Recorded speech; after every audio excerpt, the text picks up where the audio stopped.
தொடர்ந்து கண்ணோடாது இறை புரிந்து யார் மாட்டும் தேர்ந்து செய்வதே முறை.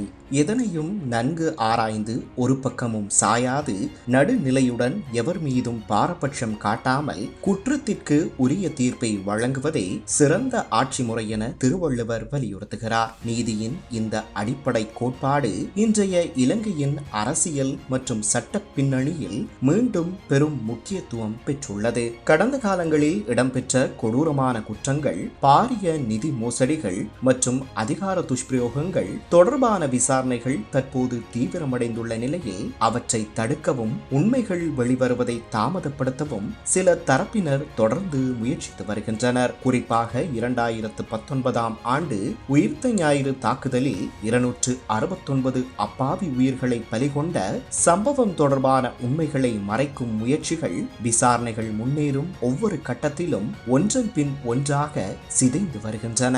அதற்கான அண்மைய உதாரணமாக இந்த வழக்கில் கைது செய்யப்பட்டுள்ள முன்னாள் அரசு புலனாய்வு பிரிவு பணிப்பாளர் சுரேஷ் சலை விசாரணை குழுவில் இடம்பெற்றுள்ள ஷானி அபேசேகரவை நீக்க கோரி நீதிமன்றத்தில் மனு தாக்கல் செய்திருந்தார். எனினும் அந்த கோரிக்கையை நீதிமன்றம் நிராகரித்தது. அதேவேளை தனது மடிக்கணனி மற்றும் கையடக்க தொலைபேசிகளின் கடவுச்சொற்களை வழங்க மறுப்பதன் மூலம் விசாரணைகளை தடுக்கும் முயற்சியில் அவர் ஈடுபடுத்தப்பட்டிருப்பதாக குற்றச்சாட்டுகளும் முன்வைக்கப்பட்டுள்ளன.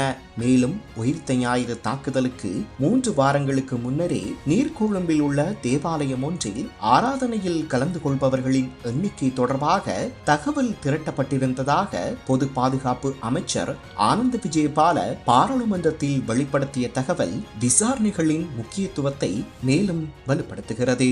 இந்த சூழலில் தேசிய மக்கள் சக்தி அரசாங்கம் வலியுறுத்தி வரும் நிலைப்பாடு எவராக இருந்தாலும் சட்டத்தின் முன் சமமான பொறுப்பு கூறலை உறுதிப்படுத்துவதும், குற்றவாளிகள் தண்டனையில் இருந்து தப்பிக்க முடியாத ஒரு சட்ட கட்டமைப்பை உருவாக்குவதாகும். ஜனாதிபதி அனுரகுமார திசாநாயக்க கூறியது போல் 2026 ஆண்டு ஊழல்வாதிகளும் பொது சொத்துக்களை கொள்ளையடித்தவர்களும் சட்டத்தின் முன் நிறுத்தப்படும் ஆண்டாக அமையும். அதற்காக குற்ற புலனாய்வு திணைக்களம் மற்றும் லஞ்ச ஒழிப்பு ஆணைக்குழு போன்ற நிறுவனங்கள் சுயாதீனமாக செயல்படுவதற்கான நடவடிக்கைகள் மேற்கொள்ளப்பட்டுள்ளன. 2026 ஆண்டின் முதல் 4 மாதங்களிலேயே லஞ்ச குற்றச்சாட்டில் 25 அரச அதிகாரிகள் கைது செய்யப்பட்டுள்ளமை இந்த மாற்றத்தின் ஆரம்ப அறிகுறியாக கருதப்படுகிறது.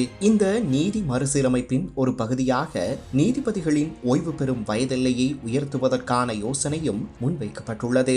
தற்போது இலங்கையில் 1.1 மில்லியனுக்கும் அதிகமான வழக்குகள் நீதிமன்றங்களில் தேங்கியுள்ள நிலையில் அனுபவம் வாய்ந்த நீதிபதிகளின் சேவையை தொடர்ந்தும் நாட்டுக்கு பயன்படுத்துவது அவசியம் என அரசாங்கம் வாதிடுகிறது.